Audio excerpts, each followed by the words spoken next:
I want to share with you a terrifying experience I had last New Year's Eve, a night that proved to be 100% real, not just a drunken hallucination.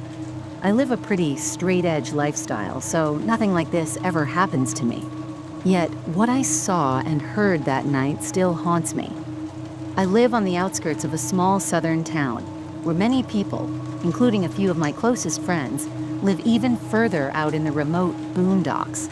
One of those friends is Darren, who lives with his family in one of the richer neighborhoods that can only be reached by winding, dark country backroads. Every year, Darren's family throws a New Year's Eve party where all their friends are invited, and I always looked forward to receiving that formal invitation in the mail. In the days leading up to New Year's Eve, the weather in the south took an unusual turn. It stayed warm longer than usual, but a few days before the party, the air turned newly frigid. I remember the biting cold mixing with the discomfort of riding along bumpy, unkempt country roads. Normally, I avoid driving with my headlights on because I dislike the glare from other cars, but that night, the pitch-black darkness of the narrow, winding road left me no choice. The road was flanked by dense trees on both sides, so even with my brights on, I could barely see the twists and turns ahead. As I drove, I noticed that there were no houses between the road's turnoff and Darren's neighborhood, except for one lonely shack that looked abandoned for years. Oddly, though, I would sometimes see faint lights flickering inside as I passed by. Then, a few minutes into a particularly straight stretch of the road, my headlights suddenly illuminated something white among the trees. As I neared, I realized it was the shape of a person standing alone on the side of the road. The figure wasn't moving or hiding. It was simply standing perfectly still with her back turned toward the trees. I soon saw that it was a woman wearing a white dress or gown, an odd choice for such cold weather. Out of caution, I kept my high beams on. The bright light, however, only added a reflective glare to her dress, making it hard to see any details. As I passed her, I silently thanked my lucky stars that she didn't step into the middle of the road and force me to stop. For a brief moment, I even wondered if I should have stopped to see if she needed help. Maybe she was another guest on her way to Darren's party. But then I glanced in my rearview mirror and saw my red taillights reflected back at me. And something else. The woman had turned her body to follow me, still frozen in the same spot. In that instant, a chill ran down my spine. I was far from the type to act like a good Samaritan on a dark road at midnight. I was simply relieved to leave her behind. I finally arrived at Darren's house around 8 p.m. The car was parked in a gravel circle along with a dozen or so others outside the large house, which was set in a clearing surrounded by forest. The party was lively, and we celebrated until we watched the ball drop in New York and our local clock struck midnight. When most of the guests had left, I stayed behind to help Darren's family clean up, something I always did because we were close. By the time I was ready to leave, my car was the only one still in front of the house. As I got into my car and started the engine, a low tire pressure light suddenly flashed on the dashboard.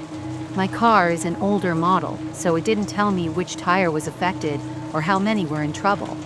I remembered that my tires often have problems when the weather turns cold after a long, warm period, so I assumed I'd make it home just fine. But then a thought struck me. What about that strange woman? Was she still out there? Had anyone else seen her?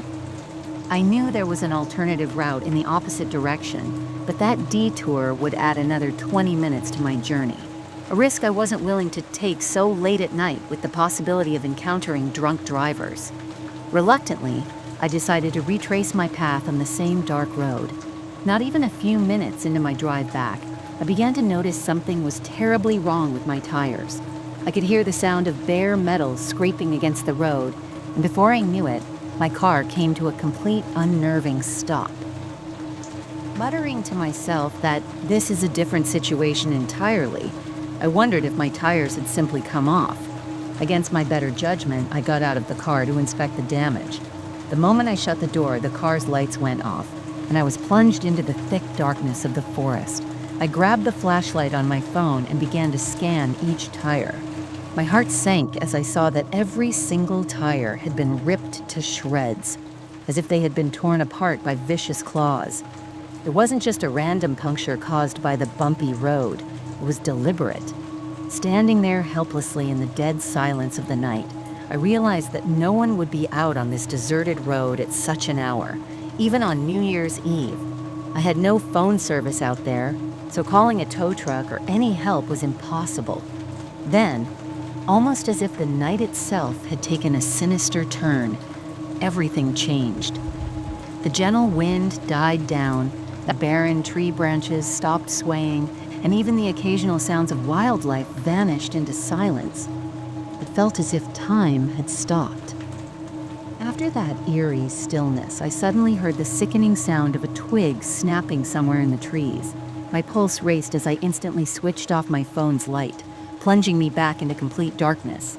I could hear leaves rustling on the ground, as if someone, or something, was stealthily moving through the forest.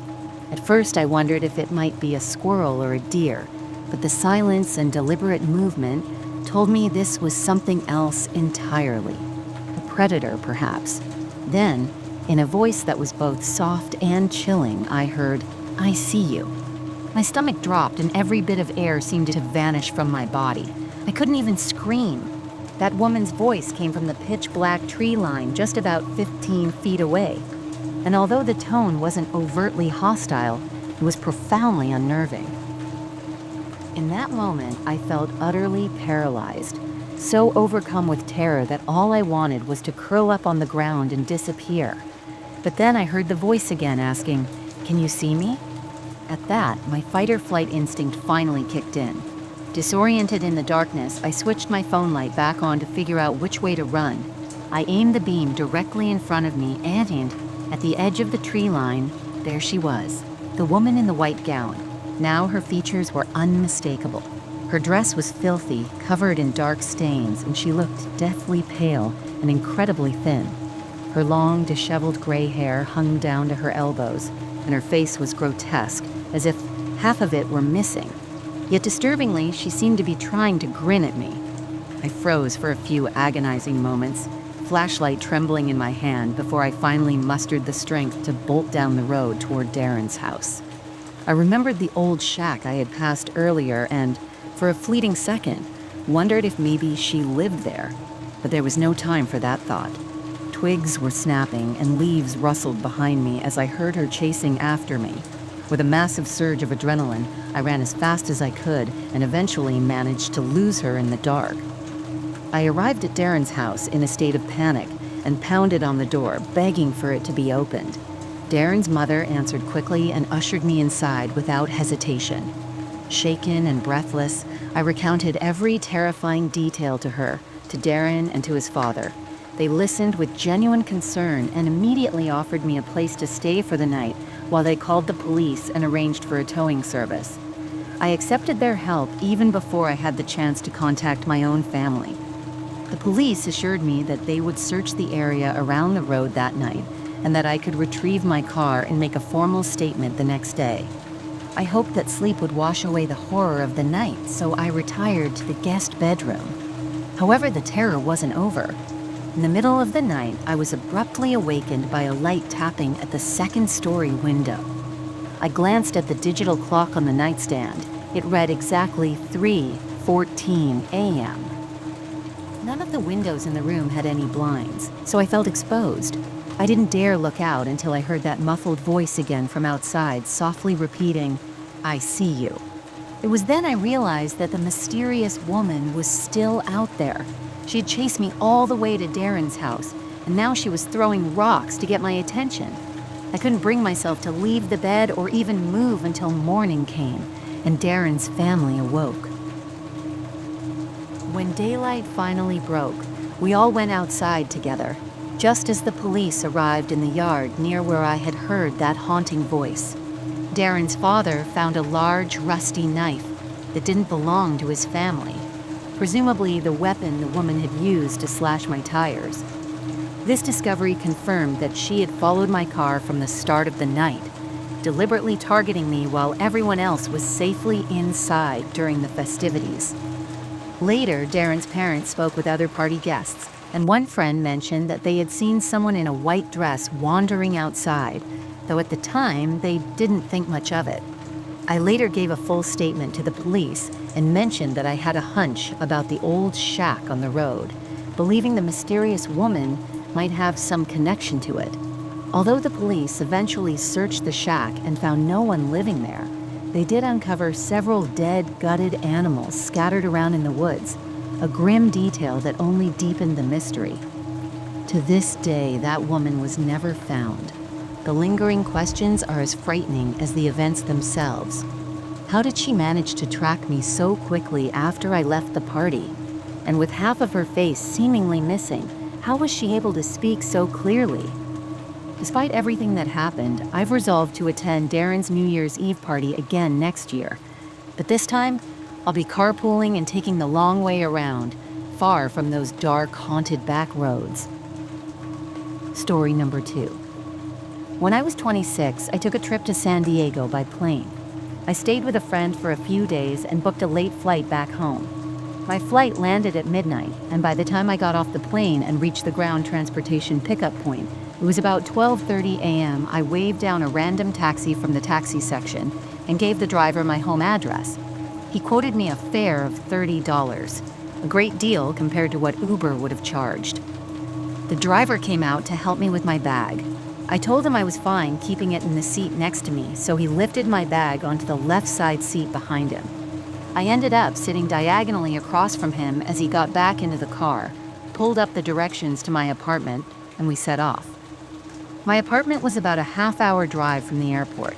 Since it was so late and there was no traffic, we got on the highway and quickly picked up speed. Not long into the ride, I noticed the driver's eyes on me through the rearview mirror. Twice, in fact. On the second occasion, he spoke up and asked where I was coming from. I answered San Diego, to which he responded, "Oh, very nice." Then he inquired what I was doing there. I explained that I was just visiting a friend who lived in the area. That's when he made his first unsettling remark, asking, "Is your friend as pretty as you?" At first, I almost laughed it off, but the comment immediately struck me as creepy, and it wasn't the last time his questions took a flirtatious turn.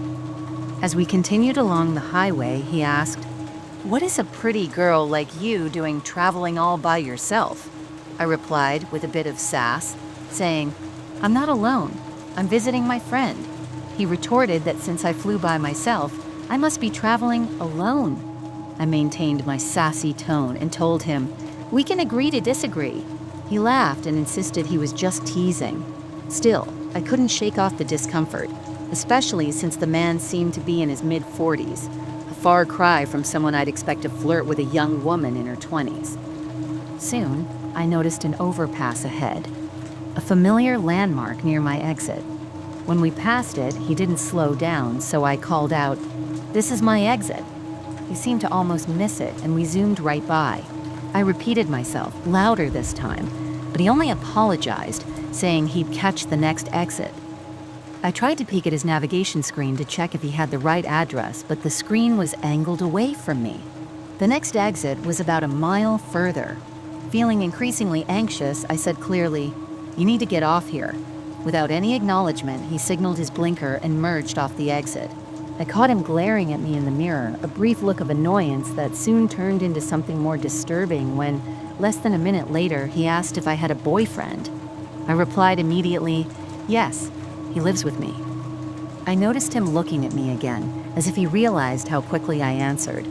Then he asked what my boyfriend's name was. That was the final straw.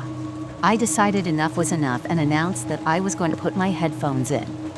Even though my AirPods were nearly dead, I popped them in, hoping this would shut him up. Asking a passenger for their boyfriend's name felt like next-level interrogation, and I wasn't having it.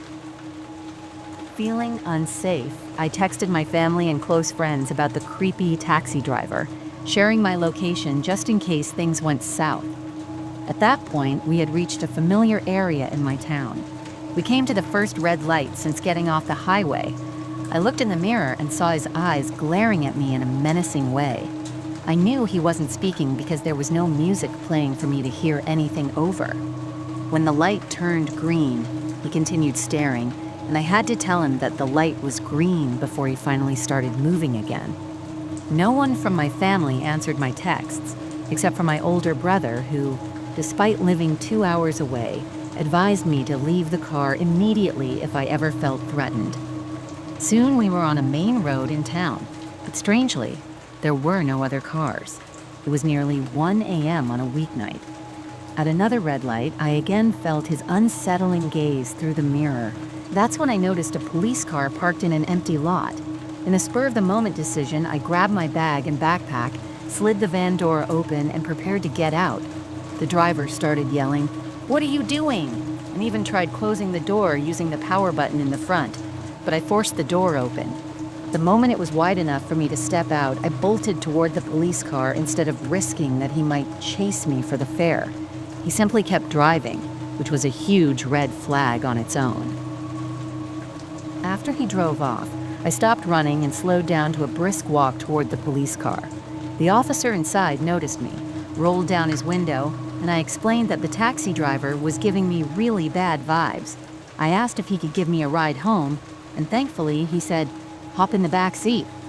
I know it might seem odd to ask a cop for a free taxi ride, but being a scared young woman certainly helped my case. By the time I was in the car, the taxi had long disappeared. The officer drove me home in about 5 to 10 minutes. When I arrived, I didn't even bother unpacking. I just went straight to brush my teeth and crashed into bed. Just as I was settling into sleep, I heard a knock at the front door of my apartment. Panic set in. What if it was the taxi driver? He knew my address and might come for his fare or worse. The knocking persisted for a few minutes, then stopped for a while, only to resume again. I stayed locked in my room the entire time, not daring to go near the door, and eventually, the knocks ceased, letting me drift into a troubled sleep. The next day, I headed to work, fortunate to have a slightly later shift so I wouldn't have to get up too early. While I was at work, my next-door neighbor, George, called. He mentioned that my dad had been at my apartment earlier, trying to drop something off, but without a key. George was checking to see if I was expecting him, and I confirmed that I hadn't heard from my dad. After thanking George, I called my dad. As expected, he said he was at work and hadn't come by my house. I took this opportunity to explain the taxi driver ordeal over the phone. My dad insisted that I come home for a few nights, and I agreed, saying I needed to pack my things first. That evening, after work, I got home around 9 p.m., finished my laundry from the previous night, and packed a bag with clothes and work essentials for the next few days. Yet something felt off in my apartment. I don't usually get nervous when I'm alone, but after the unsettling taxi incident, I couldn't shake the feeling that I wasn't alone. I kept hearing soft cracking sounds in the wooden floor, as if someone was walking or putting weight on it, but I couldn't tell where they were coming from. I was absolutely freaked out and hurried to gather all my things to leave. Just as I was about to exit the apartment, I heard a creaking sound coming from down the hallway near the spare bedroom. I turned and heard a voice calmly say, "I'm not gonna hurt you." In that split second, I saw an arm swing into view from behind the wall. Without thinking, I bolted to the front door. I burst outside, screaming and pounding on my neighbor George's door. Fortunately, it was early enough that he and his wife were awake, and they rushed out to help me. Not wanting to re-enter my apartment, we called 911 and waited for the police to arrive before going back inside to check. My apartment wasn't very large, so it didn't take long to search every potential hiding spot. I found that the backsliding door leading to the shared backyard was open, an indication that whoever was there had likely fled through the back. I didn't have any record of the taxi ride, no cab number, no license plate, so all I could do was describe it as a yellow minivan and give a description of the man. I also provided details of the route we took and the time I arrived in town, hoping local businesses might have camera footage that could shed light on the situation. Eventually, I gathered my packed bags and headed to my parents' house, where I stayed for a week. Although they wanted me to remain longer, I eventually had to return home. My dad helped me install cameras from Amazon on my front and back doors, and I even bought a taser to keep by my bed for self-defense. Since that experience, I've lived in 2 different apartments and have never had to use the taser. I also avoid taking taxis when I'm alone now, as ride-sharing apps offer better traceability. Plus, you often hear about fake taxi drivers kidnapping people, which makes me wonder whether that night's driver was even a real taxi driver, or perhaps a stolen vehicle. Thanks for listening. Goodbye, and have a restful sleep.